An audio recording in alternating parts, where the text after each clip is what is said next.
Maka selalu saya katakan Bapak Ibu yang tercinta, semua orang punya mimpi, semua orang punya impian, tetapi hanya sedikit yang mampu mewujudkan impiannya.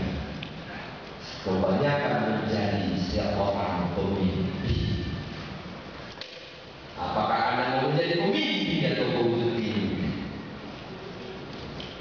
Tetapkan sebuah kata, yakini dan katakan di dalam pola pikir Anda yang paling dalam, di jantung Anda, di hati Anda. Katakan, setiap orang memiliki keinginan yang sukses termasuk saya, tetapi saya bukan seorang pemimpi, saya adalah mewujud mimpi.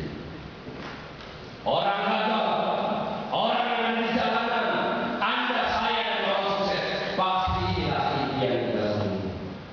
Anda memiliki uang, Anda mampu memberikan sekolah-sekolah yang terbaik masa depan bagi anak-anak Anda. Anda mampu membawa keluarga Anda liburan.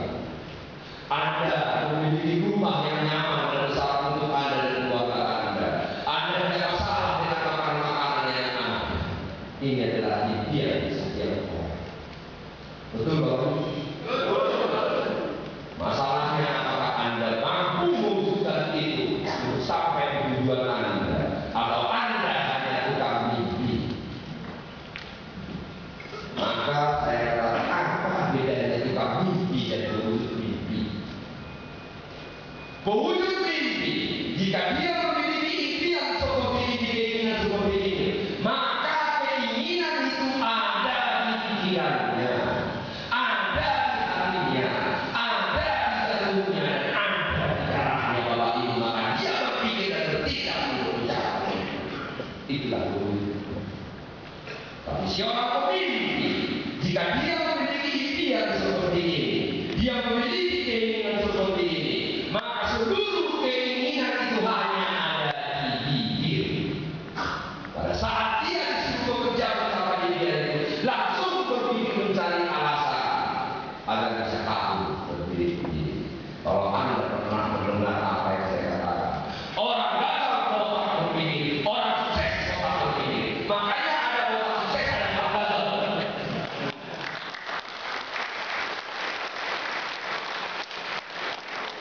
Orang gagal otak berpikir, orang sukses otak berpikir, sama-sama otak, sama-sama berpikir. Cuma beda yang dipikirkan. Orang sukses berpikir bagaimana cara mengerjakannya dan apa yang harus dilakukan. Tetapi orang gagal berpikir, apa alasannya sehingga saya bisa tidur.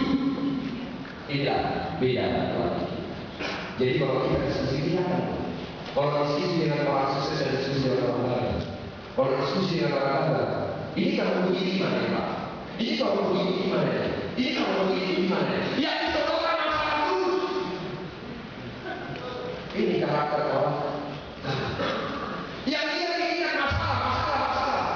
Kita udah kasih tahu apa? Pikirkan lagi masalah. Saya katakan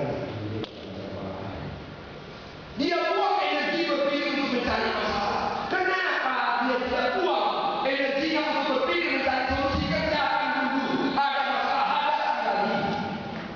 Kenapa kita buang pikiran kita mencari masalah?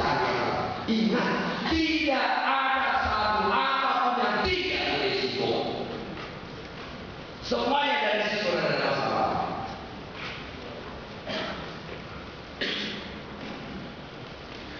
Siapa yang tidak mandi tadi? Mandi semua ya? Kalau ada di tempat ini yang tidak mandi, kalau ada di tempat ini yang tidak mandi, contoh, ada di tempat ini yang tidak mandi, terus saya tanya, Pak kenapa nggak mandi Pak? Pak Nabawan saya katakan mandi. Kenapa? Ya, terima. Itu kamar mandinya bisa licin. Kalau saya mandi bisa saya licin, jatuh pecah kepala saya dan saya mati di sini. Ada peluang juga, ada kemungkinan juga. Ada kemungkinan mati nggak? Tanya kamar mandi. Ada nggak? Tapi saya dan Anda semua mati. Siapa yang berpikir tadi bisa mandi kamar mandi?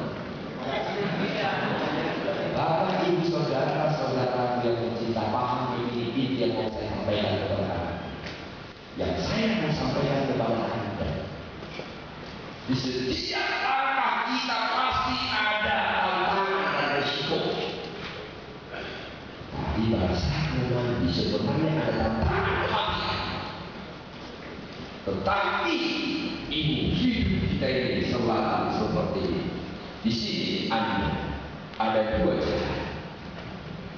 Ini alasan, ini tujuan. Jika alasannya menang, maka Anda tidak akan sampai ke tujuan. Jika tujuannya menang, maka alasan tidak ada. Jika selalu alasannya menang, maka Anda akan gagal total. Karena setiap Anda berpikir tujuan yang timbul adalah alasan. Jika tujuan yang selalu menang, maka alasan ini akan mati. Contoh, berpikir nggak dari masalah di dalam hidup? Kadang dari situ, kenapa tidak berpikir? Sudah juta kali Anda hadapi itu, sehingga alasan ini dikubur dalam pikiran. Paham? Kenapa tidak di dalam setiap kehidupan mereka? Jangan pernah munculkan alasan dalam pikiran Anda, tapi selalu munculkan tujuan dan pasti akhirnya jika dalam itu.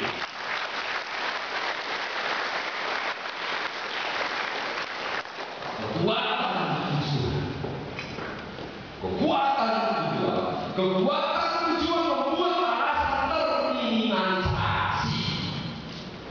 Makanya saya katakan sebenarnya karakter sukses itu sudah ada di diri kita masing-masing, cuma tidak konsisten.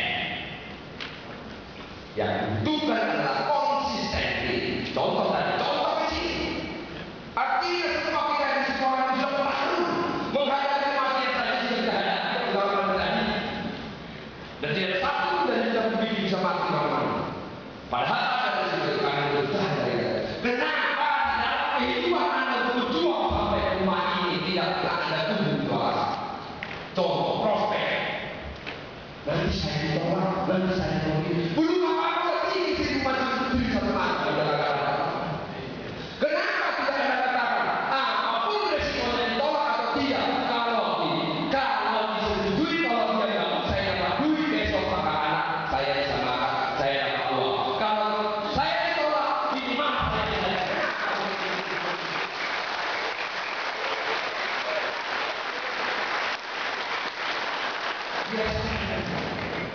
Simpel, buat sendiri.